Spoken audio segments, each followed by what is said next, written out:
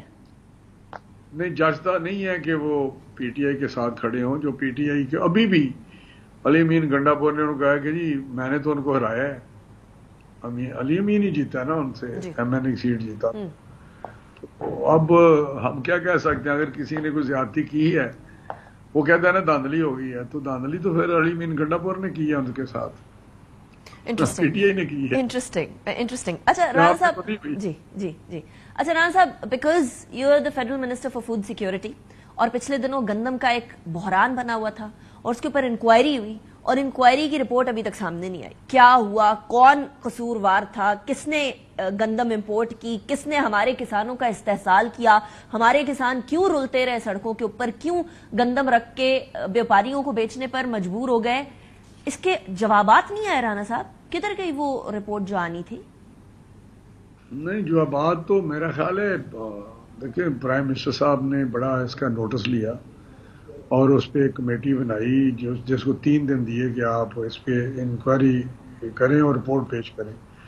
وہ رپورٹ لائے جو وہ پہلی کمیٹی تھی، تو اس میں اس طرح کلیئرٹی نہیں تھی جس طرح ہونی چاہیے. تو پھر ایک کیبنٹ میں تو پھر ایک اور کمیٹی انہوں نے بنا دی کہ ٹی او آر کے مطابق آپ اس پہ انکوائری کریں اور پھر رپورٹ لائیں. اب اس کمیٹی نے فائنل کر کے سبمٹ کر دی ہے پرائم منسٹر کو رپورٹ.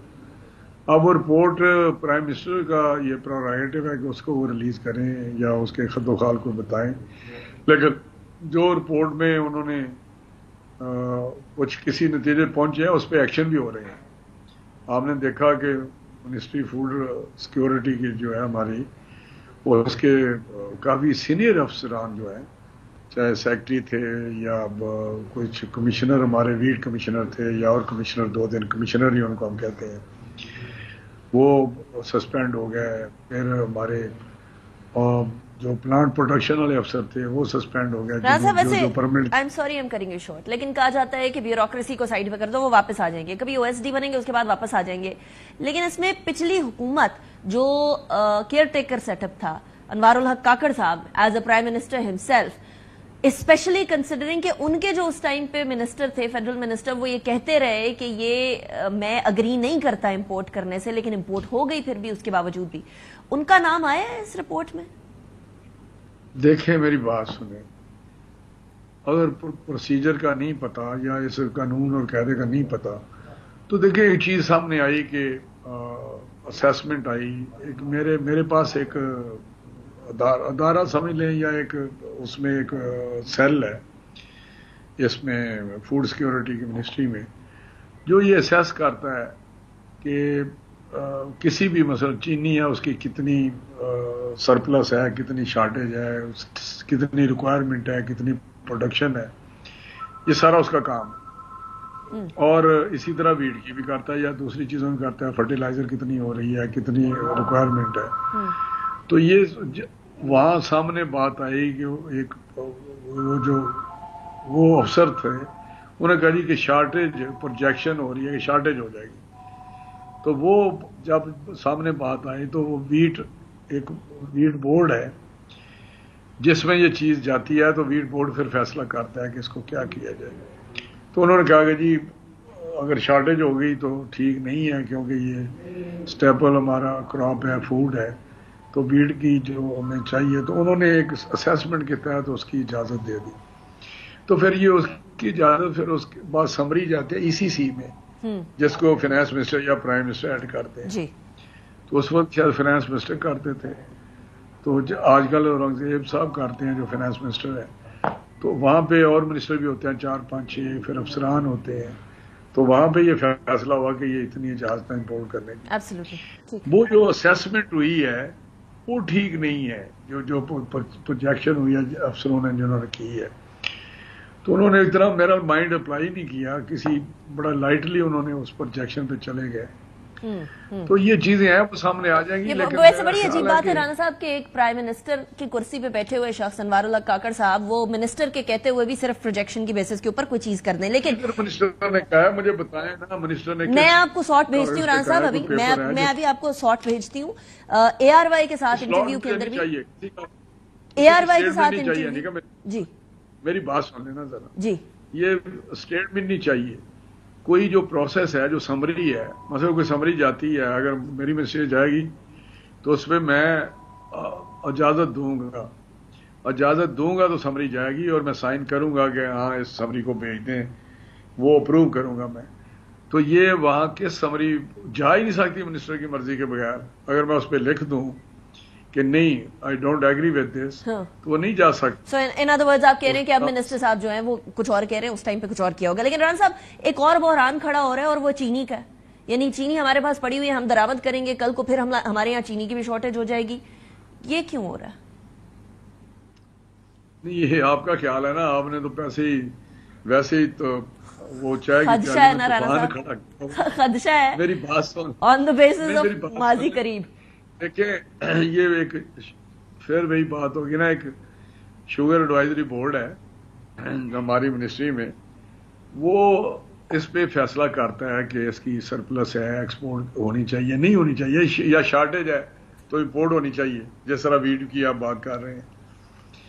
تو میں آپ کو بتاؤں کہ اس پہ میرا سیریز آف میٹنگ ہوئی ہے اس بورڈ کی, کیونکہ جو ملوں والے ہیں وہ کہتے ہیں سرپلس ہے, لیکن ہم بڑا اس پہ کاشیسلی اس کو اسیس کر رہے ہیں مختلف طریقوں سے. پرائم منسٹر صاحب نے کوئی 4-5 جگہوں سے اس کو اسیس کروایا, تاکہ نیسٹ جو یونیورسٹی ہے اس کی ڈیوٹی لگائی کہ آپ بھی اس کو کریں, ان کے پاس بھی ایکسپرٹیز ہے.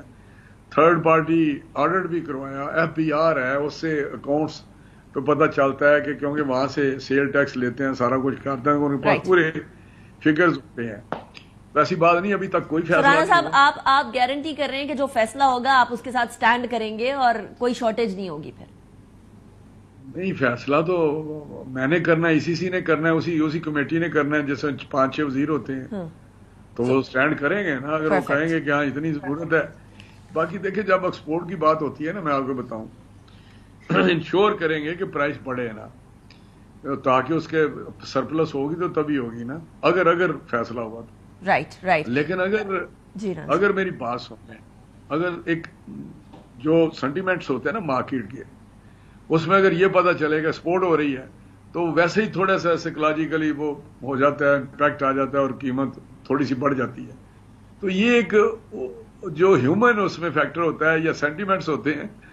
اب میں اس پہ کیا بات کروں, تو اس کو تو ہم رول آؤٹ نہیں کر سکتے, لیکن آپ کو یقین دلاتے ہیں اگر فیصلہ ہوا تو جو ایک خاص لائن ہے تو وہ ایک پرائس کا, اس سے نہیں بڑھنے دی جائے گی. وہ آپ جب سامنے چیز آئے گی, اگر فیصلہ ہوا تو پھر آپ کو سمجھ آ جائے گا mechanism. Got your point Rana Tanvir sahab, thank you very much for joining me. اللہ کرے ان سینٹیمنٹس عوام بچ کے رہے.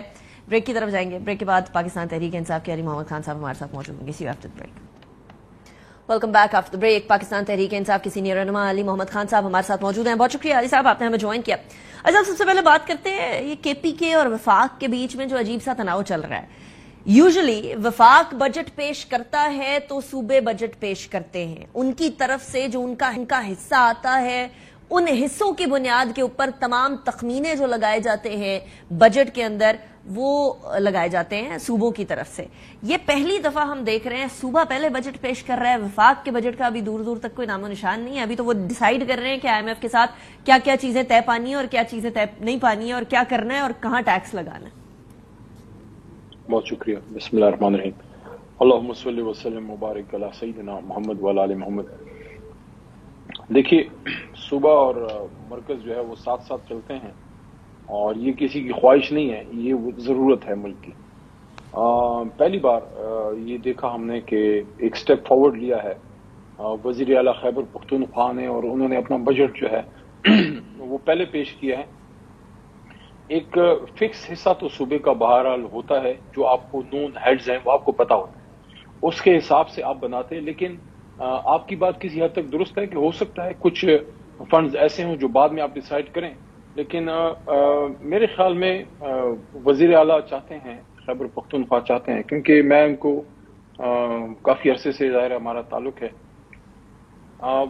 وہ ایک وہ گو گیٹر ہیں، وہ کام کرنے والا آدمی ہے، وہ چاہتا ہے کہ وہ سٹارٹ لے، کیونکہ صوبہ بہت پیچھے رہ گیا ہے، 2 سال بڑی تباہی ہوئی ہے، جو پروجیکٹس ہمارے 10 سال کے تھے جس کا سمر آنا چاہیے تھا اور آنا شروع ہوا تھا، تو ان 2 سالوں میں وہ سارے بیک برنر پہ گئے، خاص کر جو ہیلتھ منسٹری ہے جس میں صحت کارڈ کو بہت نقصان پہنچا ہے، ایجوکیشن سائٹ پہ نقصان پہنچا ہے، پولیسنگ ہم نے بہت بہتر کی تھی، اس کا نقصان پہنچا ہے، جاب میں جو میریٹوکریسی ہے وہ سارا کچھ خراب ہوا ہے. تو maybe that is the reason کہ وہ چاہتے ہیں کہ انیشیٹو لیں اور کام شروع ہو. اور دوسری چیز شاید ایک آن دا لائٹر نوٹ یہ بھی ہے کہ شاید علی امین خان کو زیادہ وردیاں پہننے کا شوق نہیں ہے، تو وہ کام پہ فوکس کر رہے ہیں. تو آپ نے ڈائریکٹ مریم نواز صاحبہ کے اوپر ہٹ کر دیا. موونگ آن، علی امین گنڈا پور صاحب گو گیٹر ہیں، اس لیے مجھے یہ خدشہ بھی ہے کہ وہ جو کہہ رہے ہیں وہ کر نہ دیں. وہ کہتے ہیں الیکٹریسٹی کا سوئچ بند کر دوں گا، بتاؤں گا صوبائی مختاری کیا ہوتی ہے، اسلام آباد کی طرف آنا پڑا تو اسلام آباد کی طرف بھی آئیں گے، پیسکو کو قابو کر لیں گے. یہ گو گیٹر کے چکر کے اندر یہ کچھ گڑبڑ نہ ہو جائے علی محمد خان صاحب؟ نہیں دیکھیں، وہ خدا نہ خواستہ کوئی اسی پاکستان کے رہنے والے ہیں اور اس سے پہلے شاید اس سے بھی زیادہ حساس ڈیوٹی کر چکے ہیں. Minister for Kashmir affairs and Gilgit Baltistan is a very sensitive post. ہر کوئی اس کو نہیں چلا سکتا، بڑی سینسیٹیو جگہ ہے جہاں پہ آپ نے کام کرنا ہوتا ہے، تو ان کا ایک ایکسپیرینس تو بہرحال ہے.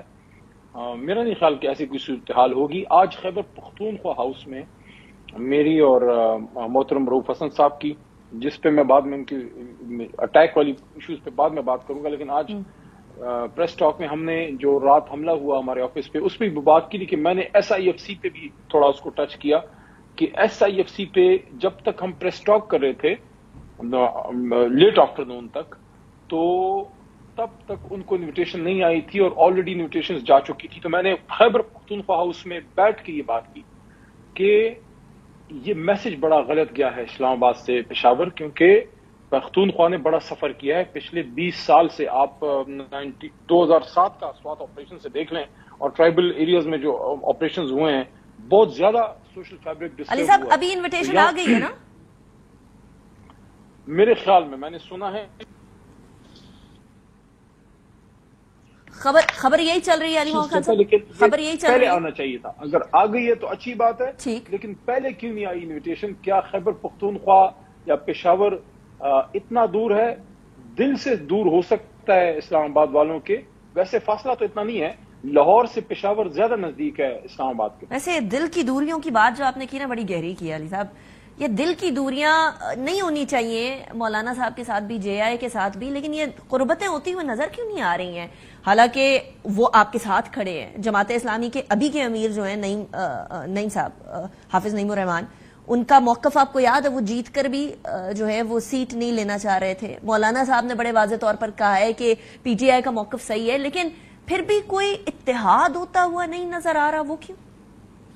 دیکھیں، اتحاد کی بات تو آپ کو اسد قیصر صاحب زیادہ بتائیں گے کیونکہ وہ اس ڈائلاگ میں ہے. میں عمران خان کے ایک ورکر یا سپاہی کے طور پہ اس بات پہ بہت خوش ہوں کہ ہم نے تو چلو ان کو جو ایک غلط نام ہمارے کچھ لوگ لیتے تھے، ہمارے اسٹیج سے آتا تھا، اس سے تو ہم نے پیچھے ہٹے ہیں. انشاءاللہ کبھی وہ مولانا صاحب کے بارے میں ہمارے اسٹیج سے کبھی نہیں ہوگا. جب تک میں اسٹیج پہ ہوں میں کسی کو نہیں بولنے دوں گا، اور خان صاحب نے بھی منع کیا ہے.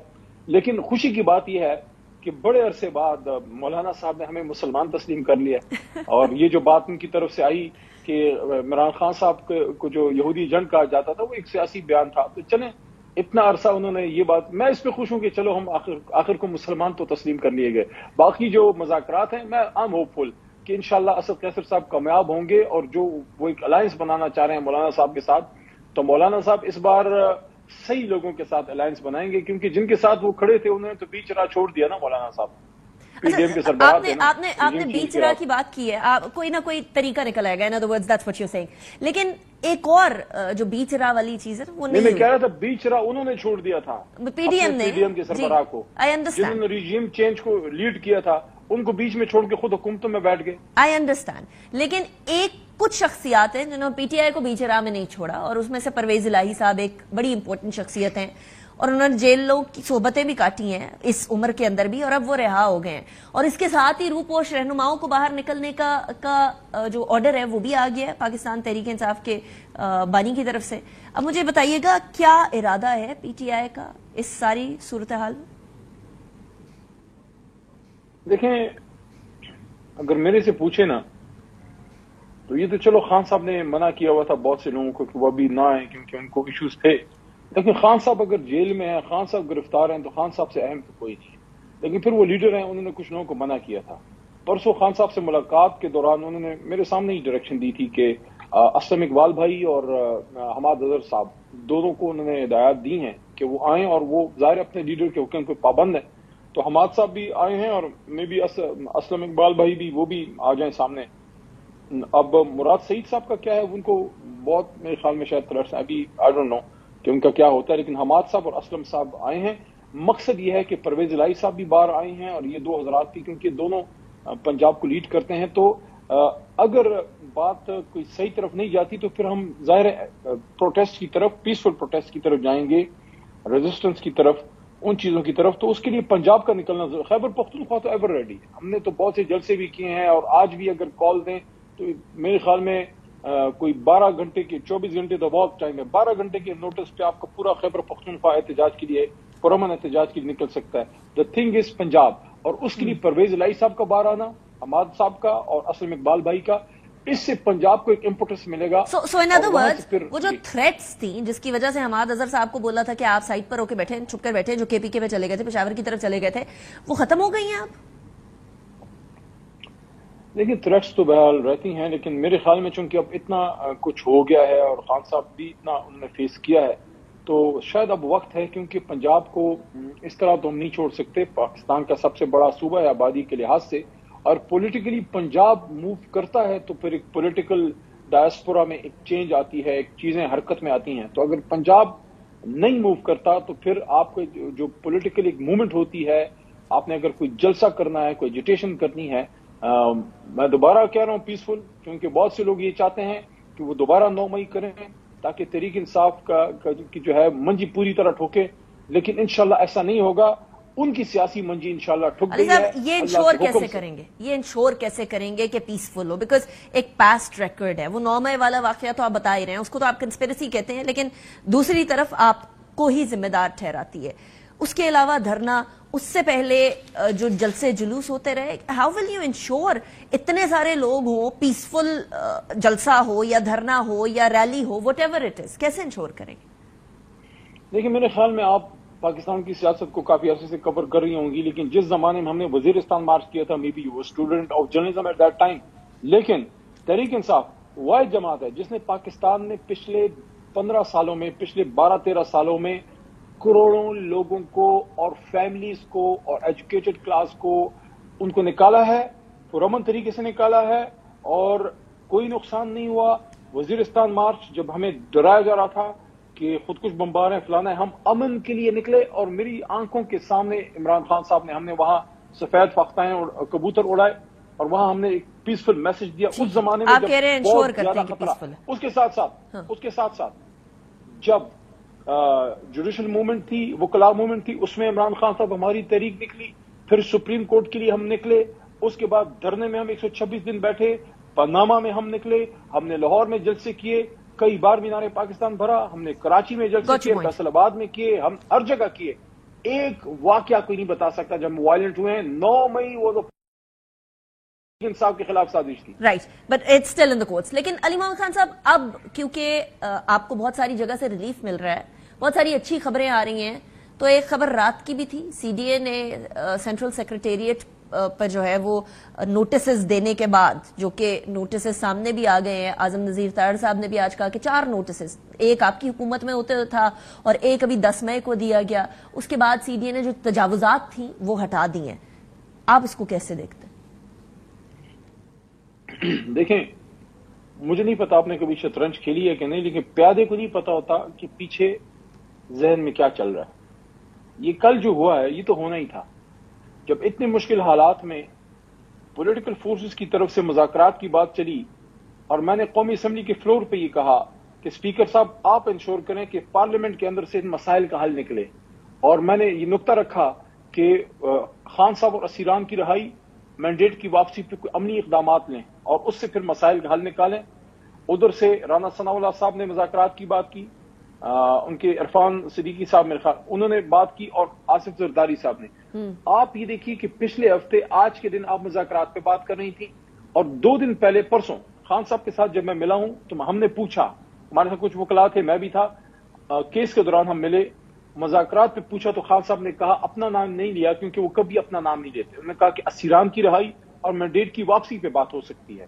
تو جب اس طرح کا ماحول تھا اور مذاکرات کی طرف بات چل رہی تھی کہ پیسفلی یہ پولیٹیکل سولوشن نکلے، خان صاحب بھی باہر آئیں، مینڈیٹ کی بھی واپسی ہو، جمہوریت کی گاڑی چلے، تو آپ مجھے بتائیں ہمارے مین ممبر کے گلے پہ اٹیک کرنا اور ہمارے دفتر ہیڈ کوارٹر پہ اٹیک کرنا، اس کا کیا مطلب ہے؟ اس کا مطلب یہ ہے کہ کچھ لوگ نہیں چاہتے کہ ایسا ہو اور معاملات حل ہوں. یہ تو بڑی معمولی، یہ تو بچوں والی باتیں، یہ فلانا ہو گیا تو یہ انکروچمنٹ ہو گئی، یا ان کو نظر آئی ہیں اور رات کے 12 بجے نظر آئی ہیں، یہ دن کی روشنی میں نظر نہیں آ رہی. Got your point. ٹائم ختم ہو گیا، but we'll discuss it another point as well. بہت ساری اور چیزیں بھی ہے ڈسکس کرنے کو. علی محمد خان صاحب، thank you very much for joining me in the programme. Break کی طرف جائیں گے، اس کے بعد کی بات کریں گے. Welcome back after the break. Gaza کے اندر رفح میں ابھی بھی بمباری چل رہی ہے اسرائیل کی، ڈسپائٹ دا فیکٹ کہ انٹرنیشنل کورٹ آف جسٹس میں 13-2 کی اکثریت سے بمباری روکنے کا اور یہ جو ظلم ہے اس کو روکنے اور تحقیقات کا فیصلہ سنا دیا گیا ہے. آج انٹرنیشنل کورٹ آف جسٹس نے آرڈر کیا ہے کہ اسرائیل فوری طور پر یہ بمباری رفح کے اندر روکے، سیز فائر کرے، لیکن ابھی تک ایسا کچھ نہیں ہوا. نادر الترک ہمارے ساتھ موجود ہیں، ڈیپٹی ہیڈ آف مشن ہے فلسطین کے پاکستان میں. بہت شکریہ ایکسلنسی، آپ نے ہمیں جوائن کیا. Excellency, how you see this decision that the ICJ international court of justice has given with the directives to Israel to stop bombarding Rafah? Thanks a lot for giving me the opportunity to be your guest tonight. Actually, the Israelis' history since 1948 until now, they are not obey any kind of international resolution, not obey and respect an international law. They only accept the international resolution to establishing their own state over our stolen homeland in 1948. After that, they stopped follow any kind of international resolution, stopped to obey or respect any resolution in favor of Palestinian and Palestinian people. We hope so this time, because as you know, this court actually was establishing in favor of the Jew. After the genocide against the Jewish people was created by Nazi during the Second World War. And the genocide, it is the crimes against humanity, need to be obeyed, need to be, the order of the court is need to be respected and accepted by all the nations, by all the countries. No one has the power to ignore it. But there is only one solution for Israelis to run away from this order if the Americans used veto in Security Council when this decision going to be for voting in the Security Council of United Nations. This is an important point, so the Americans understand once forever that there is duties as a superpower country, as a member of the Security Council, not to supporting the crimes of the Israelis, not to support apartheid system, not supporting ethnic cleansing and genocide created by Israelis against the Palestinian people. Their duties is to keep security and peace for all the humanity. This is the rules of United Nations, and this is their duties as a member of Security Council. If they keep ignoring that, this is going to make all the world, all the nations stop obey, stop following the orders of the international law, and this is going to take humanity for mysterious future full of genocide, full of crimes, full of circles of blood, which will make Thank you very much, a very Excellency. bad future for Thank you very much, Excellency, for joining me in the program. Nader Al-Turk, Deputy Head of Mission فلسطین ہمارے ساتھ موجود تھے. ایک بات یاد رہے کہ جینوسائیڈ کا آخری جو سٹیپ ہوتا ہے، 10 سٹیپس ہوتے ہیں جینوسائیڈ کے، نسل کشی کے، وہ آخری سٹیپ ہوتا ہے ڈینائل. اور ڈینائل ہمیں آ گیا تھا 21 مئی 2024 کو بائیڈن کی طرف سے، جب جو بائیڈن نے یہ کہا تھا what is happening in Gaza is not genocide.